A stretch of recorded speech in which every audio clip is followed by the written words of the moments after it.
दोस्तों नमस्कार, मैं विजय गुप्ता, हिंदुस्तान न्यूज चैनल रुद्रपुर से।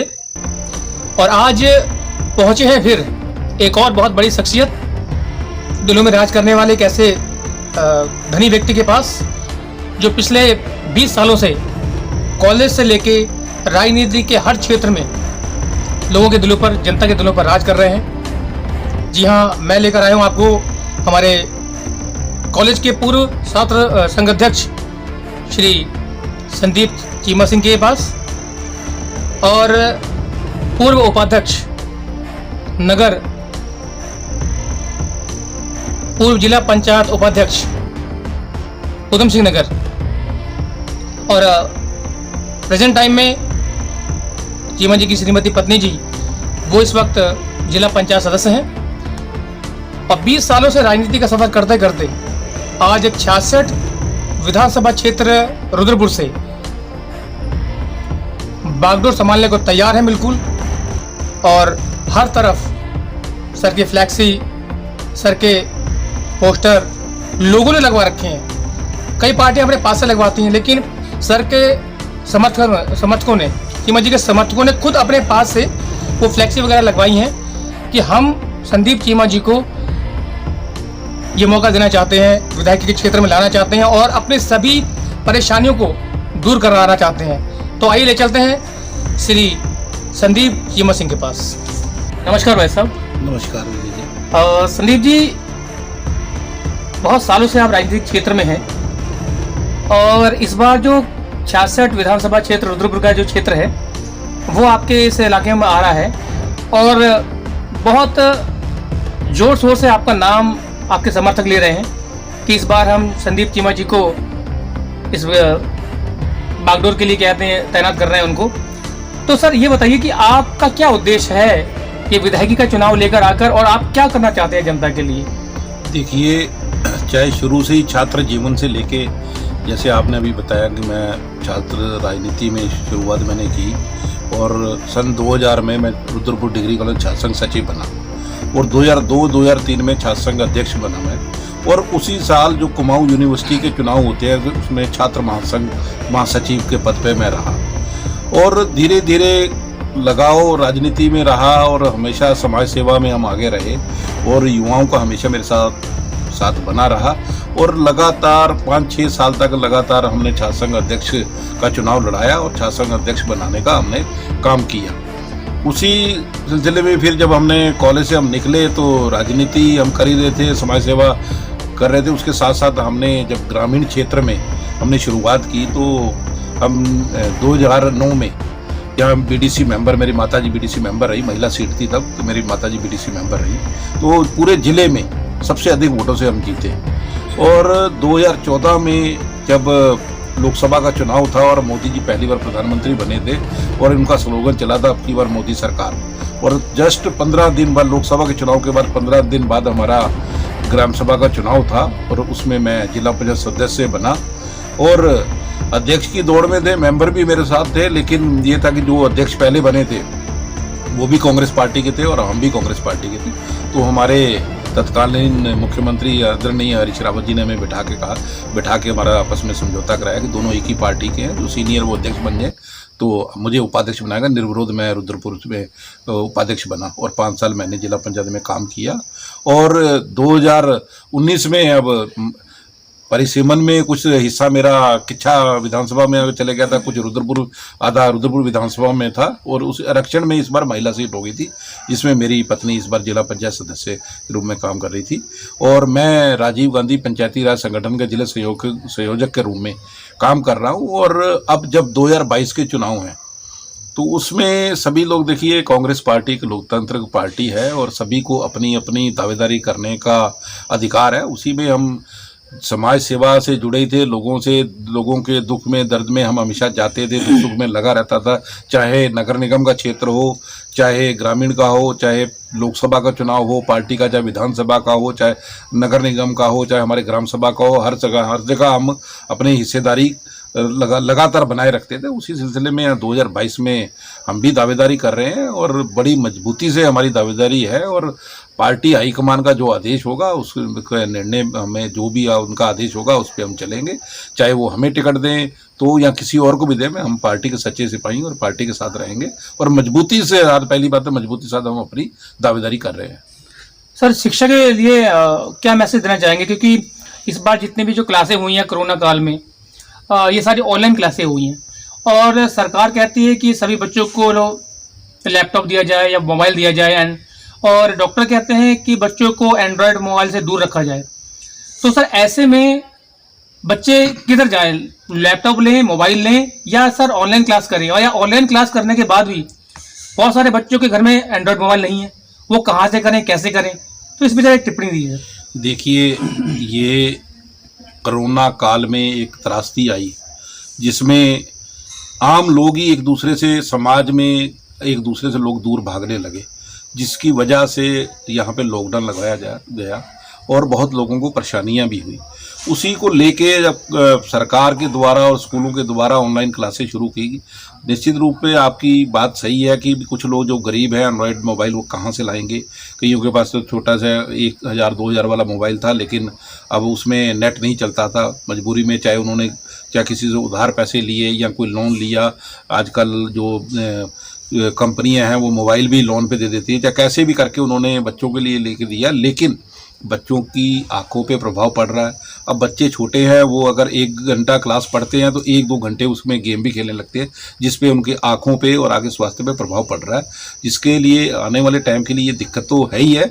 लेकिन सबसे बड़ी दिक्कत ये थी कि जो लोग अच्छे पढ़ने वाले हैं, जो लोग हमेशा पहली दूसरी पंक्ति वाले लोग थे, जो प्रथम आते थे हमेशा अपनी क्लास में, 2-3 लोग जो रेस में होते थे, अब उनको क्या सबसे ज़्यादा प्रभाव उन पर पड़ा है कि ऑनलाइन क्लासों की वजह से जब एग्ज़ाम वहाँ पे रिटर्न में नहीं हो रहे, और उसमें उन्होंने एक पैरामीटर रख दिया कि सभी को पास करना, और सभी को उन्होंने फर्स्ट क्लास नंबर दे के पास कर दिया। उसमें जो लोग पढ़ने वाले थे उनके पर बड़ा प्रभाव पड़ता है कि भी हम पढ़ने वाले थे लेकिन हमारे इतने नंबर आते थे, हमारे साथ साथ जो नहीं भी पढ़ते थे भी उनके भी नंबर हमारे बराबर आ रहे, इस पर थोड़ा सा पड़ा है। लेकिन अब ये है कि पहले से परिस्थितियाँ थोड़ी सी सही हुई हैं, और दूसरी कोविड की लहर भी अब यहाँ तक है कि भी जो तीसरी लहर दूसरी से लोग निपट चुके थे, लेकिन तीसरी जो है लेकिन हमारे क्षेत्र में नहीं आ रही। अब धीरे धीरे क्लासेस शुरू हो रही है, और निश्चित तौर पर इसको ऑनलाइन, सरकार को भी ऑनलाइन क्लासें बंद करके, और एक स्कूलों में अब लोग जा रहे हैं, बच्चे जा रहे हैं, तो उसी में रिटर्न एग्जाम लेने चाहिए, ताकि जो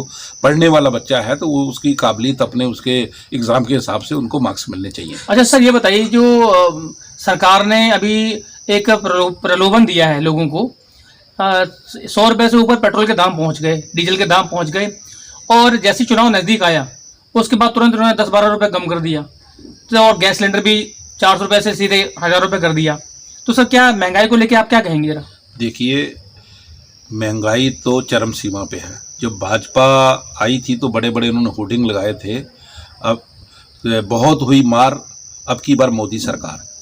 और लेकिन इतिहास में पहली बार हुआ है कि डीजल और पेट्रोल के रेट एक हो गए हैं, और चाहे महंगाई में आप गैस सिलेंडर ले लो वो 1000 के पार हो गया, डीजल पेट्रोल ले लो वो 100 के पार हो गया, चाहे आप सरसों का तेल ले लीजिए वो लगभग 300 रुपये हो गया, चाहे आप सब्जियां ले लीजिए या राशन का कोई ले लीजिए, लेकिन महंगाई तो चरम सीमा पे है, जिसके लिए आम लोग त्रस्त हो रहे हैं। और निश्चित तौर पे जहाँ जहाँ आप चुनाव हैं, और 2022 के चुनाव में यहाँ की जनता महंगाई को लेके भाजपा सरकार को उखेड़ फेंकेगी, और निश्चित तौर पे उत्तराखंड में इस बार कांग्रेस सरकार आ रही है। आम बंदा, चाहे कोई मजदूर है, चाहे व्यापारी है, हर बंदा त्रस्त है महंगाई को लेके। इस बार महंगाई का मुद्दा सबसे अहम रहेगा चुनाव में, और यहाँ की जनता महंगाई को लेके इस बार भाजपा को उखाड़ फेंके। 66 विधानसभा क्षेत्र की अगर कमान बागडोर अगर आपको मिली तो सर आप जनता के लिए किस तरीके से उनका विकास करेंगे?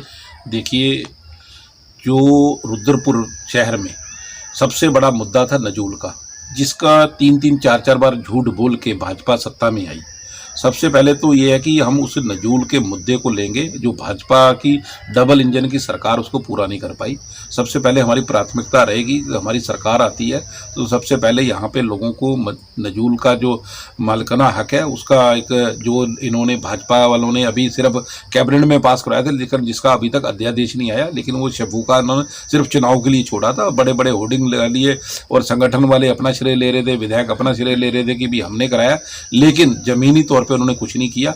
लेकिन अगर हमारी सरकार आती तो हमारी सबसे पहले प्राथमिकता रहेगी कि इसको कैबिनेट में पास करके इसका अध्यादेश है यहाँ के लोगों को मालिकाना हक मिले, क्योंकि यहाँ पे लगभग 70-80% जो लोग हैं नगर निगम के क्षेत्र है सब नजूल पे बैठे हैं। तो इनको अपना घर अपना होना चाहिए, ताकि हर बंदे का एक सपना होता है कि घर मेरा अपना हो। तो कांग्रेस की सरकार है निश्चित तौर पे यहाँ के लोगों को सबसे पहले मालिकाना हक दिलवाएगी। और दूसरा अहम मुद्दा है टचिंग ग्राउंड का।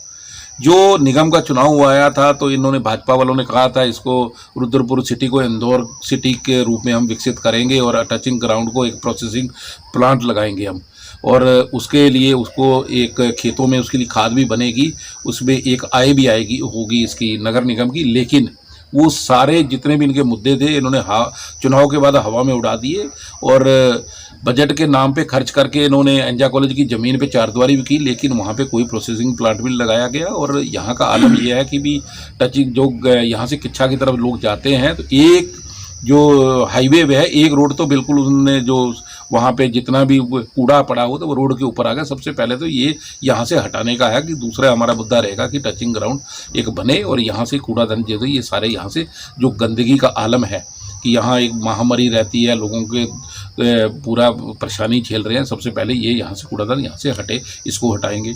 और दूसरा ट्रांसपोर्ट नगर है, ट्रांसपोर्ट नगर बनना चाहिए, यहाँ पे ट्रांसपोर्ट नगर नहीं है, ट्रांसपोर्ट नगर के लिए हम करेंगे। और सबसे बड़ी समस्या रुद्रपुर में है कि पार्किंग नहीं है, पार्किंग के लिए हम व्यवस्था करेंगे ताकि रुद्रपुर शहर को एक अच्छी पार्किंग मिल सके कि कोई लोग अगर आते हैं तो वो रोडों पे गाड़ियाँ ना खड़ी करके एक पार्किंग पे हो। और सबसे महत्वपूर्ण मुद्दा यहाँ पे है कि प्राधिकरण का, कि चाहे कोई गरीब आदमी है अगर अब मकान लेता है तो सबसे पहले अगर रजिस्ट्री कराने जाता था 2% 3% शुल्क के नाम पे वहाँ पे रजिस्ट्रार ऑफिस में उनसे लिया जाता है। सबसे पहले उस पर अंकुश लगाने का काम किया जाएगा। और दूसरा है कि जब वो प्राधिकरण का नक्शा पास कराना जाता है इतने पैसे उनके मकान बनाने में लगते हैं जितना वहाँ पे उनको रिश्वत दे के और वो नक्शा पास करवाने में लग जाते हैं। और हमने पहले भी इसके लिए आंदोलन किया था कि रुद्रपुर से प्राधिकरण हटना चाहिए। तो यहाँ पे इनके पूर्व अपना प्रदेश अध्यक्ष थे, तब प्रदेश अध्यक्ष थे बंशीधर भगत जी, उनका बयान भी आया था कि हम रुद्रपुर से अपना रुद्रपुर और उत्तराखंड से प्राधिकरण को हटाएंगे, लेकिन वो सिर्फ अखबारों में ही उनकी न्यूज़ बन के रह गई, ना कि उन्होंने धरातल पे काम किया। और ये भी बहुत ज़रूरी है कि प्राधिकरण यहाँ से हटना चाहिए ताकि एक गरीब बंदे को यहाँ पे राहत मिल सके। सर अभी जो आपदा आए थे उसमें 3800 रुपये चेक मिले हैं, कुछ लोगों का यहाँ भी कहना है कि जो चेक बाउंस हो गया सरकार ने जो चेक दिए, इसके बारे में क्या कहना है? देखिए ये भी इतिहास में पहली बार हुआ है कि अगर सरकार ने कि इस आपदा में अगर लोगों को राहत दी है और 38 रुपये का चेक दिया, वो पहली बार है कि सरकार ने जो चेक दिया जो वो बाउंस हुआ है बैंकों पे जाके। और कई लोग तो ऐसे थे जिन्होंने 1000 रुपये दे के अपना खाता खुलवाया और 38 रुपये का चेक लगाया तो वो चेक बाउंस हो गया और 1000 रुपये भी उनके पल्ले से चले गए और पहले ही उनके घरों का इतना नुकसान हो गया था। तो हमने तो पहले भी इनसे कहा था कि कम से कम 50,000 रुपये इनको फ़ौरन दिया जाए और एक आकलन करा के, क्योंकि रुद्रपुर में ही सबसे ज़्यादा नुकसान हुआ था और सारा सरकारी तंत्र इनके पास था। अगर ये सरकार की मंशा अगर सही होती तो ये 2-3 दिन में सर्वे करवा के लोगों को मुआवजा दे सकती थी, लेकिन इन्होंने कुछ नहीं किया। बस इनके मुख्यमंत्री भी आए, प्रभारी मंत्री भी आए, लेकिन पब्लिक ने उनको वहाँ से दौड़ाया और इन्होंने कुछ भी नहीं किया। 3800 की जगह फिर इन्होंने कहा कि हम 5000 रुपये दे देंगे, लेकिन अभी तक जो लोगों के 3800 भी नहीं चेक हुए। बैंकों में इनकी चेकबुकें ख़त्म हो गई। कुछ चेक इन्होंने जो सत्ता के लोग थे इन्होंने अपने पटवारी को इनको घर में बिठवा के अपने जो लोग इनके अपने थे चिन्हित करके उनके चेक बनवाए गए, जो जिसके लिए बहुत ही जितनी भी इसकी निंदा की जाए वो कम है। लेकिन हम ये कहते हैं कि अगर किसी का नुकसान हुआ तो इसको पार्टी के चश्मे से नहीं देखना चाहिए, एक साइड से सर्वे कराना चाहिए कि जिसका भी पब्लिक का नुकसान हुआ उसकी भरपाई होनी चाहिए। और दूसरा ये कहते हैं जो चेक बाउंस हुए हैं तो सरकार को ये चाहिए था कि इस पर तुरंत एक्शन लेके तो उनके चेक क्लियर करवाने चाहिए थे, लेकिन अभी तक नहीं हुए और ना ही अभी तक कोई ढंग से सर्वे हुआ, लोगों को अभी तक मुआवजा मिल पाया। तो सर अगर आपकी अगर सरकार बनती है या आप इस विधायकी क्षेत्र से निकलते हैं तो आप उन लोगों को कुछ मदद मुहैया कराएंगे?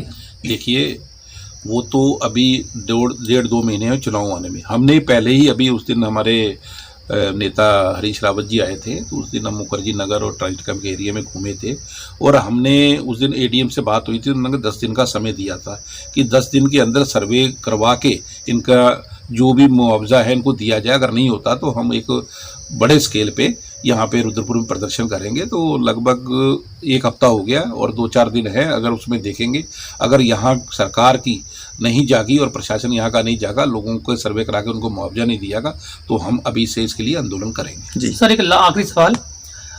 परिवर्तन यात्रा के दौरान मैंने आपकी रैली देखी थी जिसमें हजारों सैकड़ों की तादाद में लोग आपके समर्थक थे और ऐसा लग रहा था कि जिस गली में से वो रैली निकल रही थी तो सबके जुबान पर एक नाम था कि संदीप चीमा आपकी बार, संदीप चीमा आपकी बार। अगर 66 विधानसभा क्षेत्र की बागडोर आपको मिली तो ये वाकई जो नारे लग रहे थे, ये क्या कुछ खरे उतरेंगे इस पे आप? देखिए, ये तो युवाओं का प्यार है। मैं जब चाहे कॉलेज में था, जितने लोग मेरे साथ पहले जुड़े थे वो आज भी, मैं चाहे 15-20 साल हो गए, अभी भी मेरे साथ है। मेरे परिवार की तरह हैं सब लोग।